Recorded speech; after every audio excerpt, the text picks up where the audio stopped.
ശബരിമല സ്വർണ്ണക്കടത്ത് കേസിൽ ഉണ്ണികൃഷ്ണൻ പോറ്റിയെ റാന്നി കോടതിയിൽ എത്തിച്ചു. കസ്റ്റഡി കാലാവധി അവസാനിച്ച സാഹചര്യത്തിലാണ് പോറ്റിയെ തിരുവനന്തപുരത്ത് നിന്ന് റാന്നിയിലേക്ക് എത്തിച്ചത്. കോടതിയിൽ ഹാജരാക്കുന്നതും ഗോകുൽ രമേശ് കൂടുതൽ വിവരങ്ങളുമായി ചേരുന്നു. ഗോകുൽ,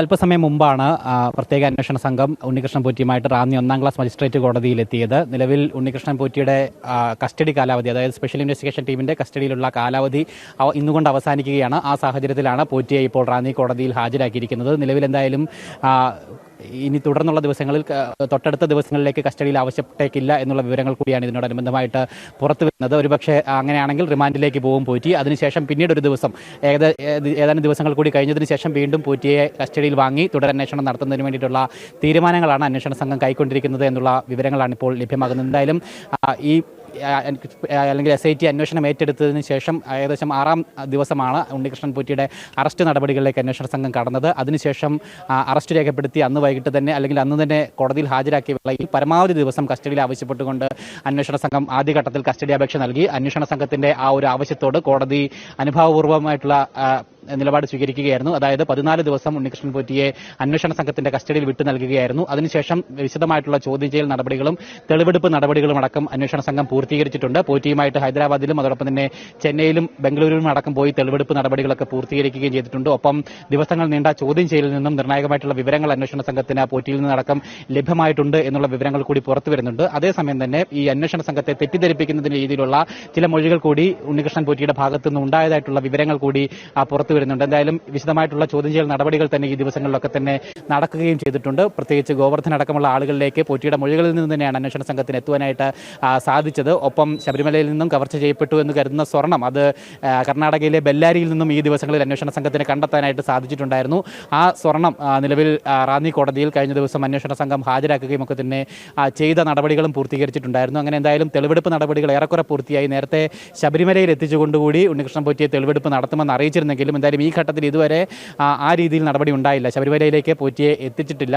എന്തായാലും വരുന്ന ദിവസങ്ങളിൽ ഇനി ഇപ്പോൾ റിമാൻഡിൽ പോയി കഴിഞ്ഞാൽ പിന്നീട് ഒരു ദിവസം കസ്റ്റഡിയിൽ വാങ്ങാൻ വേണ്ടിയായിരിക്കും ഒരുപക്ഷെ അന്വേഷണ സംഘത്തിന്റെ തീരുമാനമെന്ന് മനസ്സിലാക്കുന്നു. അങ്ങനെയാണെങ്കിൽ ആ വേളയിൽ ഒരുപക്ഷെ ശബരിമലയിൽ എത്തിച്ചുകൊണ്ട് തെളിവെടുപ്പ് നടപടികൾ നടത്തിയേക്കും. നിലവിൽ എന്തായാലും ഈ സ്വർണ്ണവുമായി അല്ലെങ്കിൽ സ്വർണ്ണക്കവർച്ചയുമായി ബന്ധപ്പെട്ട 2 കേസുകളിലും ദ്വാരപാലക ശില്പങ്ങളിലെ സ്വർണ്ണക്കവർച്ച ഒപ്പം കട്ടിളപ്പാളിയിലെ സ്വർണ്ണക്കവർച്ച 2 കേസുകളിലും 1-ാം പ്രതി ഉണ്ണികൃഷ്ണൻ പോറ്റിയാണ്. ഉണ്ണികൃഷ്ണൻ പോറ്റിയുടെ ആസൂത്രണത്തിലും ഗൂഢാലോചനയിലുമാണ് ശബരിമലയിൽ അത്രയും വലിയ സ്വർണ്ണക്കൊള്ള നടന്നിരുന്നത് എന്നുള്ള വിവരങ്ങൾ കൃത്യമായിട്ട് തെളിവുകളുടെ അടിസ്ഥാനത്തിൽ അന്വേഷണ സംഘത്തിന് ബോധ്യമായിട്ടുണ്ട്. ആ രീതിയിൽ അവരുടെ അന്വേഷണം മുന്നോട്ട് പോവുകയും ചെയ്യുന്നുണ്ട്. അതുകൂടാതെ തന്നെ ഈ മുരാരി ബാബു അടക്കമുള്ള ആളുകളെയും ഇതുമായി ബന്ധപ്പെട്ട് അന്വേഷണ പരിധിയിലേക്ക് കൊണ്ടുവന്ന് അറസ്റ്റ് ചെയ്യുകയും ചെയ്തിട്ടുണ്ട്. അതേസമയം തന്നെ കേസിൽ മറ്റു പ്രതികളിലേക്ക് അന്വേഷണം എത്താതിരിക്കുന്ന ഒരു നിലപാടിനെ അന്വേഷണ സംഘത്തിന്റെ ആ ഒരു കാര്യത്തെ വലിയ വിമർശനമായി മാറുകയും ചെയ്തിട്ടുണ്ട്. എന്തായാലും നിലവിൽ 10ഓളം പ്രതികൾ വീതമാണ് 2 FIRകളിലുമായിട്ട് അന്വേഷണ സംഘം ഉൾപ്പെടുത്തിയിരിക്കുന്നത്.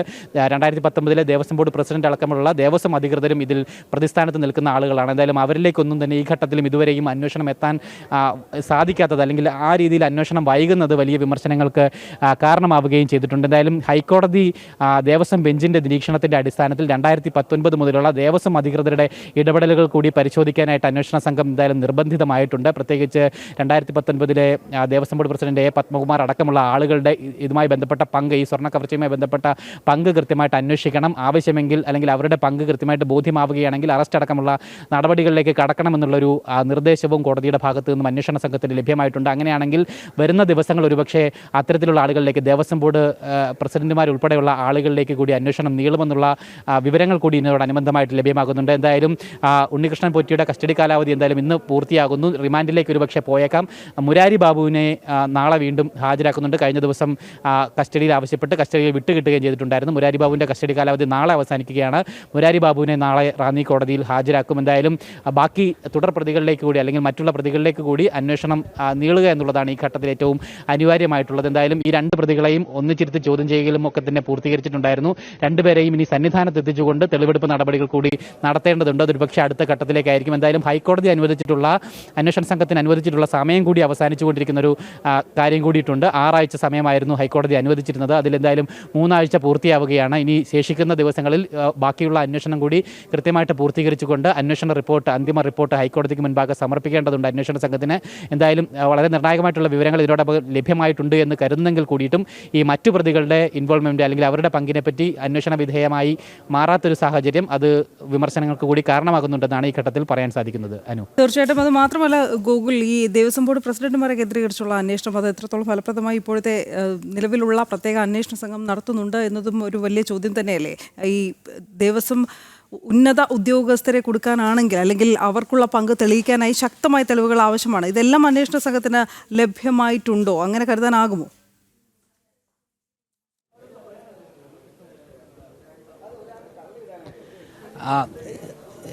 അനു, അതായത് ഈ ആദ്യഘട്ടം മുതൽ തന്നെ അന്വേഷണം അല്ലെങ്കിൽ ഒരു ഇഴയുന്ന രീതിയിലായിരുന്നു എന്നുള്ള വിമർശനം ഉണ്ടായിട്ടുണ്ടായിരുന്നു. പ്രത്യേകിച്ച് ഈ 2 പ്രതികളിലേക്ക് മാത്രമാക്കി അന്വേഷണം ഒതുക്കുന്നതിന് വേണ്ടിയിട്ടുള്ളൊരു ശ്രമം അന്വേഷണ സംഘത്തിൻ്റെ ഭാഗത്തു നിന്നുണ്ടാകുന്നു എന്നുള്ള ആരോപണം വിവിധ രാഷ്ട്രീയ കക്ഷികളുടെ ഭാഗത്തു നിന്നും പല ഭാഗങ്ങളിൽ നിന്നുമൊക്കെ തന്നെ ഉയർന്നു വരികയും ചെയ്തിട്ടുണ്ടായിരുന്നു. അതിൻ്റെ കൂടി അടിസ്ഥാനത്തിലാണ് എന്തായാലും ഹൈക്കോടതി ദേവസ്വം ബെഞ്ച് ആ കാര്യത്തിൽ ഒരു കൃത്യമായ നിരീക്ഷണം നടത്തിയിരുന്നത്. അതായത് ഈ അന്വേഷണം എത്തേണ്ടത് മറ്റു പ്രതികളിലേക്ക് കൂടി എത്തണം. പ്രത്യേകിച്ച് 2019 മുതൽ ഇങ്ങോട്ടുള്ള 2025 വരെയുള്ള ദേവസ്വം ഭരണാധികാരികളിലേക്ക് കൂടി അന്വേഷണം എത്തേണ്ടതുണ്ട്, അല്ലെങ്കിൽ അവരിൽ നിന്നടക്കം വിവരങ്ങൾ ശേഖരിക്കേണ്ടതുണ്ട് എന്നുള്ള നിർദ്ദേശം കൃത്യമായിട്ട് ഹൈക്കോടതി നൽകി.